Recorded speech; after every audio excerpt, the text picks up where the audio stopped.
कभी ये मत सोचो कि आपकी ज़िंदगी व्यर्थ है। आपके होने या ना होने से कुछ फर्क नहीं पड़ता। जब भी ऐसे नेगेटिव विचार आपके मन में आए तो खुद को बस ये याद दिलाएं कि जीवन एक रूबी है और ये बेशकीमती है। एक बार की बात है, गौतम बुद्ध अपने शिष्यों को जिंदगी से जुड़ी अच्छी बुरी चीज़ों का ज्ञान दे रहे थे।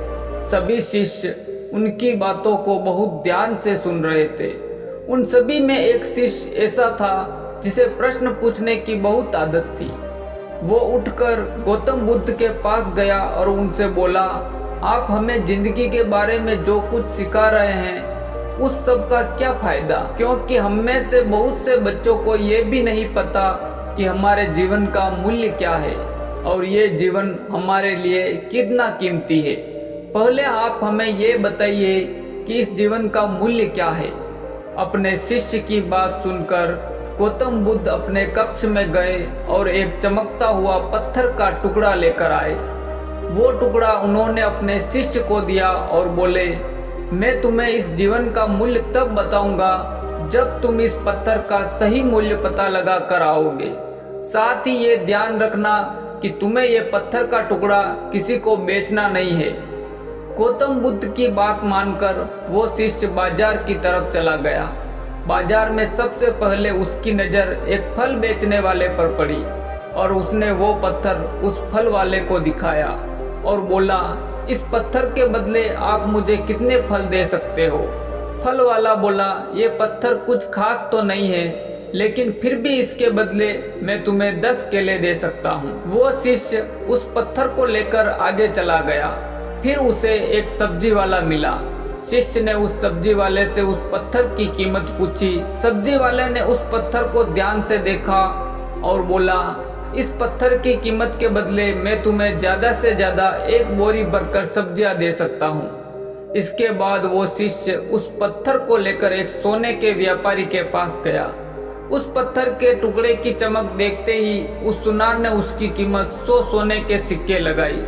शिष्य ने वो टुकड़ा बेचने से मना किया तो वो सुनार उसके बदले 200 सोने के सिक्के देने को भी राजी हो गया, लेकिन शिष्य ने वो पत्थर नहीं बेचा। इसके बाद वो शिष्य एक हीरे के व्यापारी के पास गया और उनके सामने उसने वो पत्थर के टुकड़े को रख दिया। उस पत्थर को देखते ही हीरे के व्यापारी ने एक साफ कपड़ा बिछाया और उस पत्थर को उसके ऊपर रखा। फिर उसकी परिक्रमा की और हाथ जोड़कर उस पत्थर को कपड़े में लपेटते हुए वो बोला, तुम जिसे मामूली पत्थर समझकर उसकी कीमत पूछ रहे हो, असल में ये एक बेशकीमती रूबी है। ऐसा रूबी हर किसी को नहीं मिलता। मैं अगर अपना सब कुछ बेच भी दूं तो भी इसकी कीमत नहीं चुका सकता। उस व्यापारी की बातें सुनकर वो शिष्य हैरान हो गया। वो दौड़ा दौड़ा सीधा बुद्ध के पास आया और उन्हें उसने जो कुछ भी बाजार में हुआ वो सब बताया। उसकी अचरज भरी बातें सुनकर गौतम बुद्ध बोले, तुम्हारे सवाल का जवाब इस रूबी की कीमत में ही छिपा है। हमारा जीवन भी एक रूबी है। रूबी की तरह ये भी बेशकीमती है, लेकिन हम इस बात को हमेशा नज़रअंदाज करते हैं और अपने जीवन का मूल्य नहीं समझते हैं। हम दूसरों को देखकर और उनके जैसा जीवन जीने की कोशिश में अपने जीवन की कीमत को कम कर देते हैं। हम ये सोचते हैं कि हमारी जिंदगी की कीमत वही है जो दूसरे हमें बताते हैं, लेकिन ये बात हमेशा ध्यान रखना कि सामने वाला अपनी हैसियत, बुद्धि और अपनी समझ के हिसाब से तुम्हारी कीमत लगाता है। जिंदगी सिर्फ एक बार मिलती है, इसलिए इसको बर्बाद ना करें।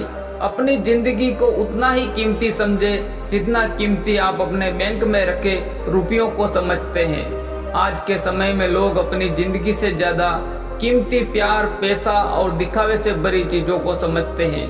प्यार के चक्कर में लोग सुसाइड कर लेते हैं। पैसों के चक्कर में ऐसा काम करने लग जाते हैं जिससे उनकी जिंदगी बर्बाद हो जाती है। नाम कमाने के चक्कर में उल्टे सीधे काम करने लग जाते हैं। हमेशा याद रखें कि दिखावा करना जरूरी नहीं है। प्यार दोबारा मिल सकता है, पैसा फिर कमाया जा सकता है, लेकिन जिंदगी को फिर से पाया नहीं जा सकता। इसलिए अपनी इस बेशकीमती जिंदगी को अच्छे से जिए, हर पल का आनंद ले। कभी ये ना सोचे कि आप इस दुनिया में किसी काम के नहीं हैं। ना कभी ये सोचे कि आपकी ज़िंदगी व्यर्थ है। आपके होने या न होने से कुछ फर्क नहीं पड़ता। जब भी ऐसे नेगेटिव विचार आपके मन में आए तो खुद को बस ये याद दिलाएं कि जीवन एक रूबी है और ये एक बेशकीमती है।